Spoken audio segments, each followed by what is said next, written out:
하나님 말씀 읽겠습니다. 그러므로 이제부터 너희는 외인도 아니요 나그네도 아니요 오직 성도들과 동일한 시민이요 하나님의 권속이라. 너희는 사도들과 선지자들의 터 위에 세우심을 입은 자라. 그리스도 예수께서 친히 모퉁이돌이 되셨느니라. 그의 안에서 건물마다 서로 연결하여 주 안에서 성전이 되어가고 너희도 성령 안에서 하나님이 거하실 처소가 되기 위하여 그리스도 예수 안에서 함께 지어져 가느니라. 아멘. 네, 저는 오늘 함께 지어져 가느니라는 제목으로 하나님의 말씀을 나누도록 하겠습니다. 에베소서 말씀은 계속해서 우리에게 그리스도를 통해서 십자가를 통해서 화목해 된 우리에 대해서 이야기하고 있습니다. 그리고 에베소서 2장 19절부터 22절 말씀은 우리가 무엇이고 교회가 무엇인지에 대해서 우리에게 알려줍니다. 우리가 이전에 무엇이었고 지금은 우리가 어떤 존재가 되었으며 그래서 이제 우리가 어떻게 살아야 하는지 에베소서 2장 19절에서 22절 말씀을 통해서 한번 보도록 하겠습니다. 에베소서 2장 19절 이렇게 시작합니다. 그러므로 이제부터 너희는 외인도 아니요 나그네도 아니요 라고 이야기합니다. 외인이라는 말은 외국인, 그 지역에서 그 문화 안에서 있지 않고 다른 문화에서 온 사람을 말합니다. 주로 외국인이 될 것이고요. 나그네도 그 동네에 살지 않고 그 동네에 친숙한 사람이 없는 사람들, 문화적으로, 언어적으로 외국인들을 이야기합니다. 여러분께서 외국의 어느 동네에 가거나 아주 낯선 지역에 가서 문화도 잘 모르고 말도 잘 안 통하고 친한 사람이 없다고 생각한다면, 느낀다면 여러분은 그곳에서 나그네고 외인이 됩니다. 우리가 어느 곳에 가서 나그네와 외인이 된다는 건 매우 불편한 경험입니다. 친숙한 공간을 떠나고 친숙한 사람들과의 관계에서 벗어난다는 건 많은 스트레스를 줍니다. 그런데 사도 바울이 19절에서 외인과 나그네가 아니라고 말을 하는 것은 이유가 있는데요. 이미 12절에 그 단어를 사용했습니다. 12절에 보면 2장 12절에 이렇게 되어 있습니다. 그때 너희는 그리스도 밖에 있었고 이스라엘 나라 밖의 사람이라. 약속의 언약들에 대하여는 외인이요 나그네고 이스라엘 나라 밖의 사람이고 약속의 언약에 대해서 외인이라고 이야기했습니다. 그런데 이 말씀을 듣는 에베소 교회 성도들은 지금 그 에베소라는 지역에서 외인이 아닙니다. 에베소 지역에서 나고 자라서 그 지역이 매우 친숙한 사람들입니다. 그런데 사도 바울은 그 에베소 교회 성도들을 향해서 이렇게 얘기합니다. 너희는 외인이고 나그네라고 이야기합니다. 그들은 분명히 에베소라는 지역에 매우 친숙하고 친한 사람들도 많이 있고 그들이 낯선 공간에서 살지 않는데도 바울은 이렇게 얘기하고 있는 것입니다. 왜 그렇게 얘기하고 있습니까?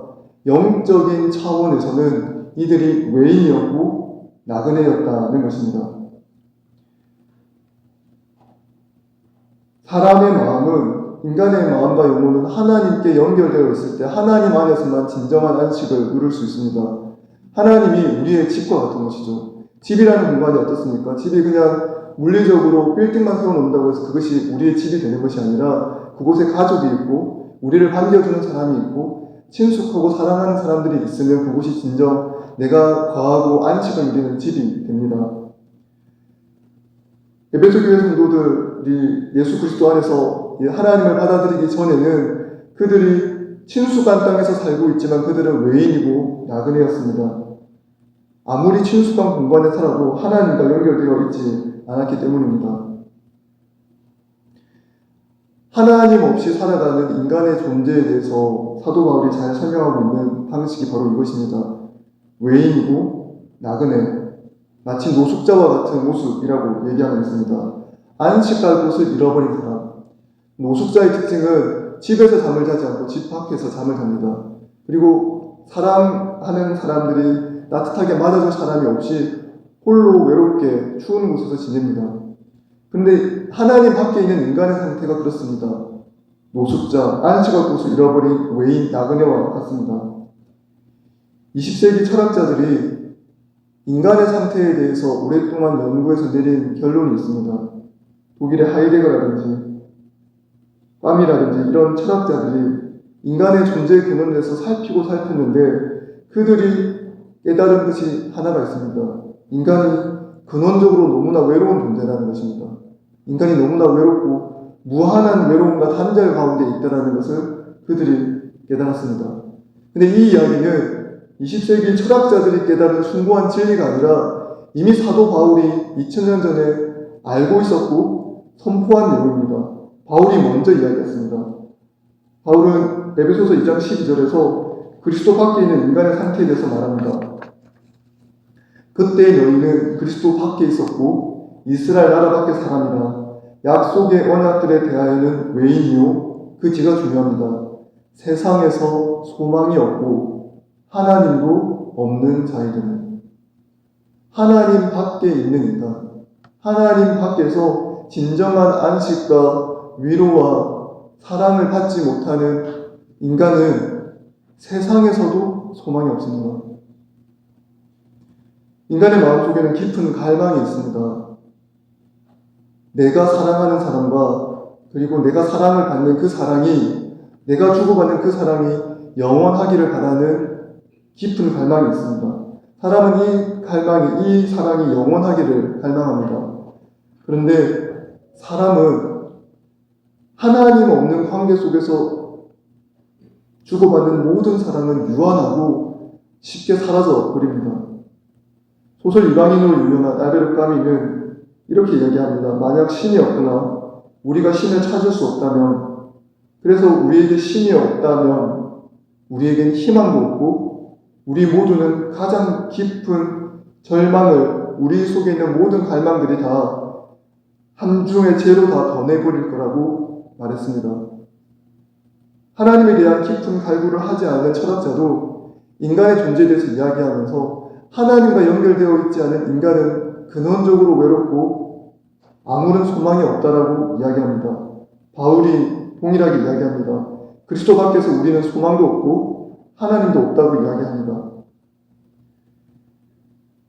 우리가 얻은 구원의 은혜, 그 구원의 기쁨을 온전히 누리는 가장 좋은 방법은 우리가 예수 그리스도를 믿기 이전에 어떤 상태에 있었는지 그 상태의 비참함을 아는 것입니다. 그래서 사도 바울은 이야기합니다. 세상에서도 소망이 없고 하나님도 없는 자였다고 이야기합니다. 이런 그들이 그리스도 예수 안에서 다시 하나님께 받아들여졌습니다. 어떻게 받아들여졌습니까? 13절 이제는 전에 멀리 있던 너희가 그리스도 예수 안에서 그리스도의 피로 가까워졌느니라. 그리스도의 피로 이제는 외인이고 하나님이 없고 이 땅에서 소망도 없던 에베소 교회 성도들이 예수 그리스도의 피로, 예수 그리스도를 믿음으로 그리스도 예수 안에서 하나님께로 받아들여졌습니다. 그리고 영원한 사랑을 가지게 되었습니다. 그래서 19절에 사도 바울은 이렇게 얘기합니다. 그러므로 이제부터 너희는 외인도 아니요 나그네도 아니요 오직 성도들과 동일한 시민이요 하나님의 권속이라.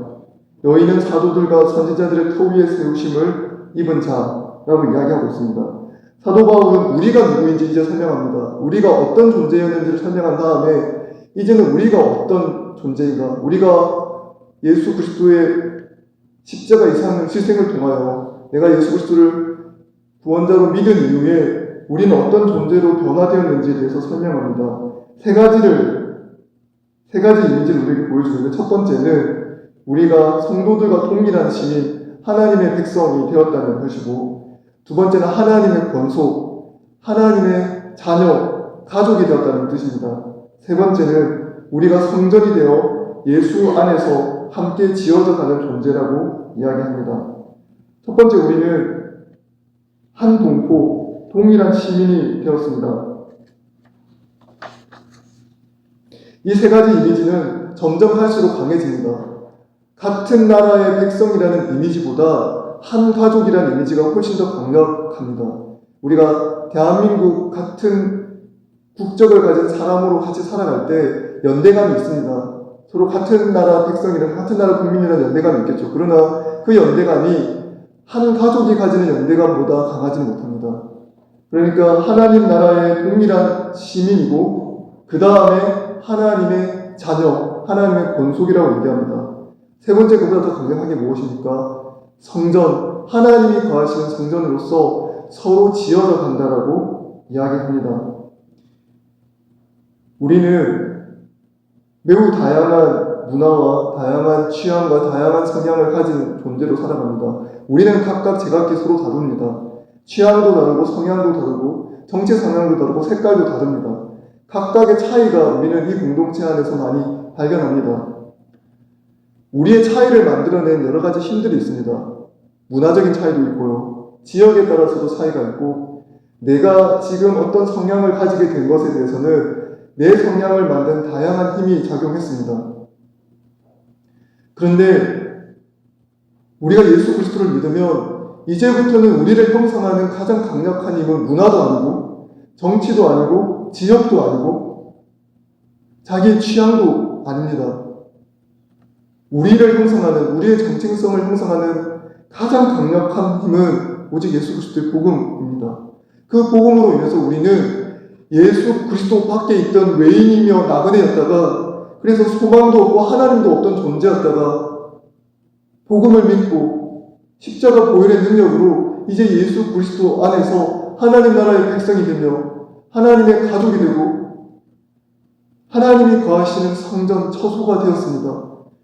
우리의 정체성을 형성하는 단 하나의 강력한 힘은 이제 예수 그리스도의 복음입니다. 그러므로 이제 교회 안에서 나와 문화가 다르고 취향이 다르고 성향이 다르고 정치적인 색깔이 다르고 여러 가지 차이를 만들어낼 수 있는 그 많은 차이로 인해서 나와 당신이 다릅니다라고 이야기하는 것이 얼마나 그리스도의 십자가를 부끄럽게 만드는지 우리는 알아야 합니다. 만일 우리가 다른 사람들과 차이를 발견하는 그 수많은 차이들이 나를 형성하고 있는, 나와 다른 사람을 구별하게 만드는 그 수많은 차이들이 나의 학력, 나의 지위, 나의 취향, 나의 생각의 차이든 나를 형성하고 있는 그 수많은 것들이 예수 그리스도 복음으로 인해서 내가 하나님의 나라의 백성이 되고 하나님의 자녀가 되고 하나님이 거하시는 성전이 되는 것보다 더 강력하다면, 더 강력하게 나와 다른 성도들의 차이를 만들어낸다면 우리는 예수 그리스도의 십자가를 무기력하고 부끄러운 존재로 만들어버립니다. 그리스도의 십자가가 우리의 정체성을 만듭니다. 우리는 그리스도의 십자가로 변화된 존재로 살아갑니다. 다른 것으로 살아가는 것이 아닙니다. 바울은 그래서 이야기합니다. 복음보다 더 강력한 힘은 없다. 복음보다 더 강력하게 우리의 정체성을 만드는 힘은 그 어떤 것도 없다고 얘기합니다. 만일 우리가 기독교인이라면 우리의 정체성을 형성하는 가장 강력한 힘은 복음이 되어야 합니다. 어떤 사람은 정치적 성향이 나와 다른 사람을 구분하는 가장 큰 힘이라고 이야기합니다. 그러면 그 사람에게 있어 정치적인 성향이 예수 그리스도의 복음보다 더 강력합니다. 취향의 차이, 생각의 차이, 그 차이 때문에 나는 같은 그리스도인이지만 함께할 수 없다고 이야기할 때, 그렇다면 그 사람에게는 그 생각의 차이가 예수 그리스도의 복음의 능력보다 더 큽니다. 그러므로 우리는 이 예수 그리스도의 복음의 능력으로 새롭게 변화된 이 정체성으로 더욱더 긴밀한 관계 안으로, 성도 간에서 이 긴밀한 관계 안으로 들어가야 합니다. 첫 번째, 우리는 개인적인 관계에 있어서 서로 책임을 져주는 관계로 나아가야 합니다. 다른 사람들을 기억하고 기도하며 다른 사람들을 더욱더 사랑하는 마음으로 살아가야 합니다. 우리는 지금 가족과 같은 구성원이 되었습니다. 가족의 가장 중요한 점은 무엇이냐면 다른 사람에게는 보여줄 수 없는 모습들을 가족에게는 보여준다는 겁니다. 아기가 태어나면 아기는 아무리 저항해도 자기가 똥 싼 기저귀도 엄마 아빠에게 보여주어야 하고, 자기가 보여줬던 땡강이나 그 어린 모습, 누구에게도 보여주지 않았던 가장 내밀한 모습을 부모에게는, 가족에게는 보여줍니다. 숨길 수가 없는 관계이죠. 우리가 다른 사회적 관계에서는 충분히 숨길 수 있습니다. 그러나 가족은 그렇지 않습니다. 근데 하나님께서 우리가 어떤 존재라고 얘기하시냐면, 교회의 성도들은 하나님 안에서 하나님의 자녀, 하나님의 한 가족이라고 이야기합니다. 그렇다면 우리는 어떤 점에서 투명해져야 할까요? 어떤 점에서 우리의 내밀한 모습을 보여줘야 합니까? 우리의 죄에 대한 고백에 있어서 나의 죄를 고백하는 공동체가 되어야 합니다. 나의 죄를 고백하고 나의 약함을 다른 성도들에게 이야기하고 함께 기도해달라고 부탁할 수 있는 관계가 되어야 합니다. 한 교회로 같이 있는데 가장 좋은 모습, 다른 사람들에게 보여주고자 하는 모습만 보여주는 공동체라면 그 공동체는 체면을 차리는 일반적인 다른 사회적인 관계와 다를 바 없습니다. 하나님께서 말씀하시는 그리스도 안에 한 가족이 되었다는 관계는 교회 안에 없는 것입니다. 두 번째는 우리는 서로를 환대하는 공동체가 되어야 합니다. 우리는 많은 다양한 관계를 맺고 살아갑니다. 학교에서 만나는 친구들도 있고, 직장 동료도 있고, 또 취미생활에 따라서 족구를 같이 하는 족구 동호회도 있을 것이고, 다양한 관계들이 있습니다. 이런 다양한 관계들은 각각 주어진 시간 안에 그 짧은 시간에 필요한 정도의 환대만 하면 됩니다. 반갑게 맞이하고 인사해주고 시간이 지나면 집으로 돌아와 그냥 그 관계를 종결하면 됩니다. 그런데 성경이 우리에게 얘기하는 것은 인생 그 전체를 받아들여 줄 수 있는 환대를 하라고 이야기합니다. 사랑하고 물질을 쓰고 다른 사람이 공부 필요가 있으면 내 지갑에 있는 돈을 내어주어서라도 다른 사람들의 문제가 내 문제로 생각하고 같이 기도해주고 그런 인생 전체를 환대해주는 마음들이 우리 안에 있어야 합니다.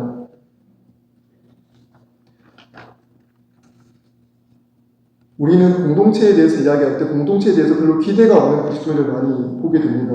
나는 예수 그리스도를 믿지만 나는 다른 그리스도인에 대해서 우리 교회 안에 다른 성도들에 대해서 큰 기대가 없습니다. 그 정도의 유대감은 없습니다. 그 정도의 친밀감은 없고 나는 그 정도의 관계를 기대하지 않습니다. 나는 하나님 앞에서 나 한 사람만 죄 짓지 않고 나 한 사람만 나의 죄의 문제를 해결하고 하나님 앞에 거룩하게 살다가 하나님 부르시면 가고 싶다. 이렇게 기도하고 그렇게 생각하는 사람들도 많이 있습니다. 네 가지 사랑이라는 책을 쓴 C.S. 루이스는 네 가지 사랑이라는 책에서 이런 이야기를 합니다. 우리가 누군가를 진정으로 제대로 알기 위해서는 누군가와 진정한 우정의 관계를 쌓으려면 반드시 공동체가 있어야 한다고 이야기합니다. 1대1의 관계로는 그 사람에 대해서 다 알 수 없습니다. 여러 사람이 함께 친밀한 관계를 가지면 내가 보았던 그 사람의 한 단면 말고 다른 사람의 관계에서 나타나는 그 사람의 다른 단면을 보게 됩니다. 그러므로 공동체 안에서 서로를 더욱더 깊이 알아가게 됩니다. 아무리 긴밀한 관계라 할지라도 1대1의 관계에서 나타나지 않는 각각의 면이 있습니다. 그러므로 우리가 한 사람을 진정으로 깊이 알아가고자 한다면 다른 한 사람과 깊은 우정의 관계를 맺고자 한다면 우리는 반드시 공동체가 필요합니다. 그런데 다시 생각해 보십시오. C.S. 루이스가 여기서 멈춰서 한 가지 더 질문을 던집니다. 우리가 한 사람을 아는데 공동체가 필요하다면 그 한 사람이란 무한한 존재인 한 인간을 아는데도 공동체가 필요하다면 무한하시고 영원하시고 우리의 인간의 지성으로는 도무지 이해할 수 없는 하나님을 아는데 여러분은 공동체가 필요하지 않겠습니까? 이 질문을 C.S. 루이스가 던집니다. 여러분이 홀로 하나님을 알 수 있습니까?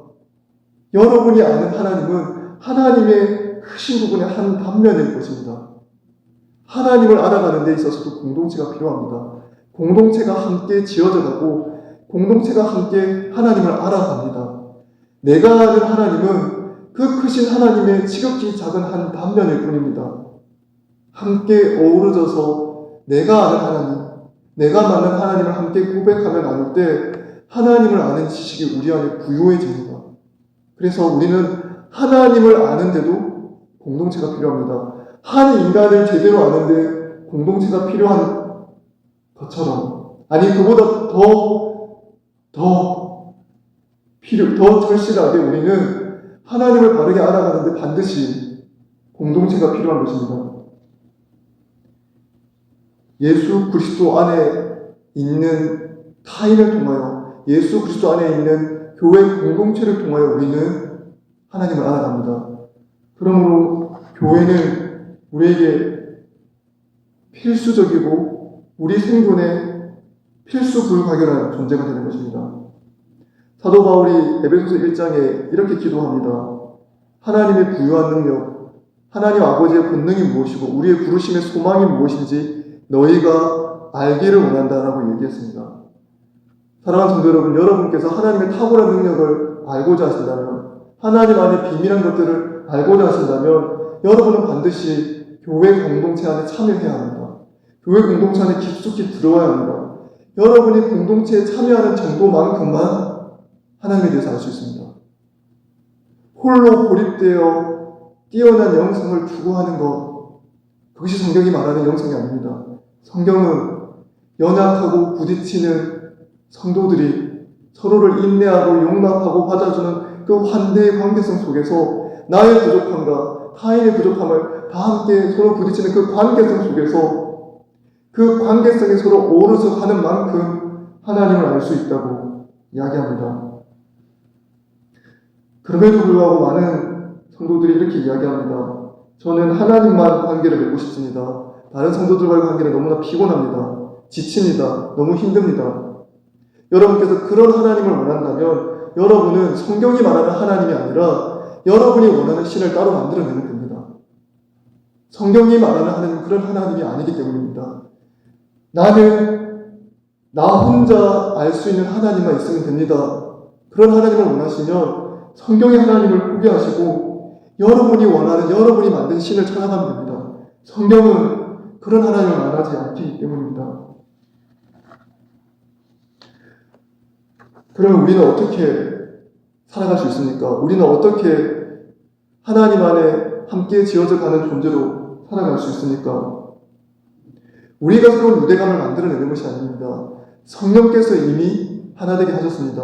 에베소서 4장 3절에 성령께서 하나 되게 하신 것을 힘써 지키라고 합니다. 우리가 억지로 만들어내야 하는 것이 아니라 우리가 힘을 내어서 우리의 열심으로 교회 공동체를 하나 되게 만드는 것이 아니라 성령께서 십자가의 보혈로 예수 그리스도 십자가 보혈로 예수 그리스도 밖에 있던 우리를 예수 그리스도 안으로 불러주셨고 하나님 안에 한 가족, 하나님 나라의 동일한 백성, 하나님이 거하시는 처소로 우리를 이미 불러주셨습니다. 그 공동체를 이미 만드신 것입니다.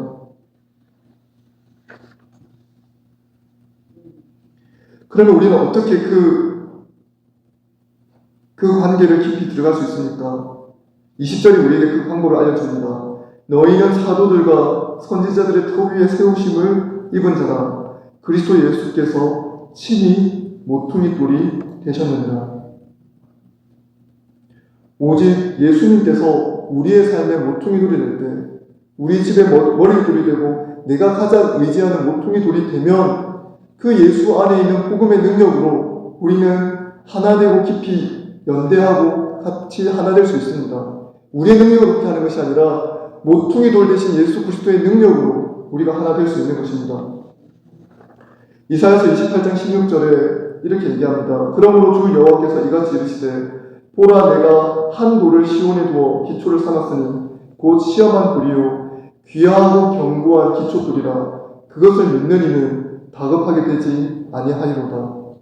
또 시편 118편에 이렇게 얘기합니다. 건축자가 버린 돌이 집 모퉁이의 머릿돌이 되었다라고 얘기합니다. 예수님께서 이 말씀을 직접 인용합니다. 나는 건축자의 버린 돌 같은 존재였으나 하나님께서 집 모퉁이의 머릿돌로 삼아주셨다고 얘기합니다. 예수님께서 건축자가 버린 돌처럼 되셨습니다. 집을 지을 때 네모 반듯한 기둥을 세우려면 기존에 있는 돌을 깎아내야 합니다. 그러면 필요 없는 돌, 부스러기라고 합니다. 이 돌은 버릴 수밖에 없습니다. 필요가 없기 때문에 건축자는 그 돌을 버립니다. 사람들이 예수 그리스도를 버렸습니다. 십자가에 못 박았고 그를 외면했고 그를 저주했습니다. 그렇게 예수님은 십자가에 건축자들이 버린 돌같이 되었습니다. 그러나 예수께서 건축자의 버린 돌이 되심으로 우리가 하나님의 백성, 하나님 나라의 백성, 하나님의 가족, 하나님이 거하시는 처소가 되었습니다. 예수 그리스도께서 우리를 그와 같은 존재로 만드시기 위해 그가 버려주셨고, 그가 예수 하나님 밖에 있는 존재가 되셨고, 그가 외인이 되시고 나그네가 되셔서 십자가에서 형벌을 받으시고 하나님으로부터 진노하시는 얼굴을 바라보아야 했습니다. 나의 하나님, 나의 하나님, 어찌하여 나를 버리셨나이까? 그렇게 외쳤던 것처럼 하나님은 철저하게 버려주셔야만 했습니다. 왜 그렇습니까? 우리가 하나님 안에 온전히 받아들여지도록 하기 위해서 예수님께서 희생을 치르신 것입니다. 사랑하는 성도 여러분, 교회 공동체는 환대의 공동체입니다. 이 환대는 공동체 안에, 이 교회 안에서 먼저 일어나야 합니다. 그리고 이 환대는 교회 공동체 밖을 향해서도 이루어져야 합니다. 영어로 환대는 hospitality인데요. 그리스어로는 필로제니아라는 뜻입니다. 이 그리스 헬라어 필로제니아가 영어로 또는 우리가 쓰는 환대라는 말보다 훨씬 환대의 뜻을 잘 이야기합니다. 환대가 필로제니아인데 필로는 사랑입니다. 제니아는 외인, 외부인들을 얘기합니다. 나와 낯선 존재, 내가 생각할 때 친숙하지 않은 나그네 같고 외인인 존재들을 내가 사랑하는 것, 그것이 환대입니다. 이 환대는 어렵습니다.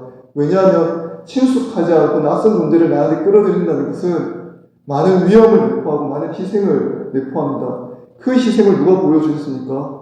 예수 그리스도께서 보여주셨습니다. 하나님 밖에 있던 우리를 하나님 안으로 환대하시기 위해서 예수님께서 하나님 밖으로 스스로 그가 십자가에서 우리가 받아야 할 죄인의 형벌을 다 받으시고 하나님으로부터 철저하게 버림당하셨습니다. 그가 철저히 버림당함으로 우리가 하나님으로부터 환대를 받고 하나님 안으로 받아들여졌습니다. 사랑하는 성도 여러분, 이 사랑을 받은 우리는 이제 다른 성도들을 환대해야 합니다. 다른 성도들을 품어야 합니다.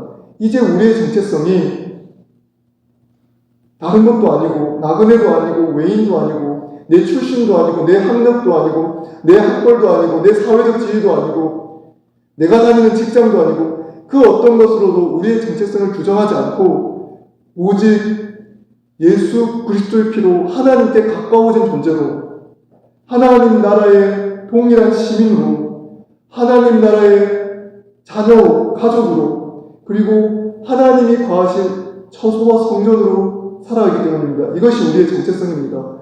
그러므로 우리는 나와 생각이 다른 그리고 내가 쉽게 받아들이지 못하는 그리스도 안에 있는 한 형제 자매들을 환대하고 사랑하고 받아들여야 합니다. 바로 이 지점에서 우리의 죄악이 드러납니다. 우리는 사람들을 거부할 수 있는 다양한 이유들을 신속하게 찾아내어 사람들을 거부하고 배척합니다. 교회 안에서 거부하고 배척합니다. 공동체 안에서 거부하고 배척합니다. 부서 안에서도 거부하고 배척합니다. 그러나 내가 거부하고 배척하면 배척할수록 그 공간만큼 나는 예수 그리스도의 십자가를 부인하고 예수 그리스도의 십자가의 능력을 부인하며 예수 그리스도의 십자가의 피로 만들어진 나의 정체성을 부인하는 것입니다. 우리는 외인이었고 나그네였던 우리가 자기 자신을 온전히 내어주심으로 하나님께 환대받은 존재로 살아갑니다. 그것이 우리의 정체성입니다. 이 정체성에 합당하게 살아가면 하나님께 속한 복, 하나님께서 우리에게 주시고자 하는 신령한 복을 누리며 살아갈 것입니다. 하나님이 부재한 채 하나님 밖에서 하나님 없는 채로 하나님께서 만들어주신 정체성이 아니라 하나님 안에서 살아가는 정체성이 아니라 하나님 부재한 채로 우리의 욕망만을 키워간다면 우리는 20세기 철학자들이 깨달은 그 내용 그대로 우리는 좌절하고 우리 존재가 무의미한 죄같이 사라진다고 느끼게 될 것입니다. 근원적인 내용, 근원적인 단절만을 경험하게 될 것입니다. 하나님 안에서 나 자신을 바라보지 못하고 하나님 안에서 나의 모든 욕망과 나의 모든 소원들을 충족하지 못하면 우리는 다른 것을 욕망하고 다른 것을 바라봅니다. 하나님 밖에서 다른 것을 얻으려 하나 하나님 밖에서 철저히 실패합니다. 그러나 하나님 안에 있다면 하나님 안에 있는 하나님 나라의 동일한 시민이요, 하나님의 자녀요, 하나님이 거하시는 처소로서 살아가며 다른 이들을 환대하며 그 사랑을 실천하고 살아간다면 우리는 우리의 깊은 욕망, 영원한 사랑을 받고자 하는 우리의 욕망이 진정으로 채워지는 것을 경험하게 됩니다. 내 마음속에 있던 그 깊은 욕망, 진심으로 사랑받고 싶고 진심으로 이해받고 싶고 진심으로 나를 환대해주는 그 환대를 받고자 했던 인간의 마음 깊은 곳에 심연 속에 숨어져 있던 그 간절한 욕망이 하나님 안에서 채워진다는 것을 경험하게 됩니다. 그러면 다른 이들을 원망하거나 다른 이들을 배척하지 않을 수 있는 내적인 강건함이 우리 안에 형성이 됩니다. 그러나 이 욕망을 하나님 안에서 이루지 못하면 우리는 하나님 밖에서 한 줌의 재로 변할 것을 향하여 끊임없이 달려가는 인생이 될 것입니다. 사랑하는 성도 여러분, 하나님의 사랑을 깊이 갈망하십시오. 그 하나님의 사랑을 신자의 공동체 교회 안에서 갈망하십시오. 이 교회 안에서, 예수 안에서 함께 지어져가는 이 교회 안에서 우리는 그 하나님의 사랑을 가장 온전하게 발견할 수 있습니다. 이 사랑이 영원합니다. 이 사랑 안에서 우리의 깊은 욕망과 갈망이 이 사랑 안에서만 채워질 것입니다. 이 시간 들은 말씀을 기억하며 함께 기도하시겠습니다.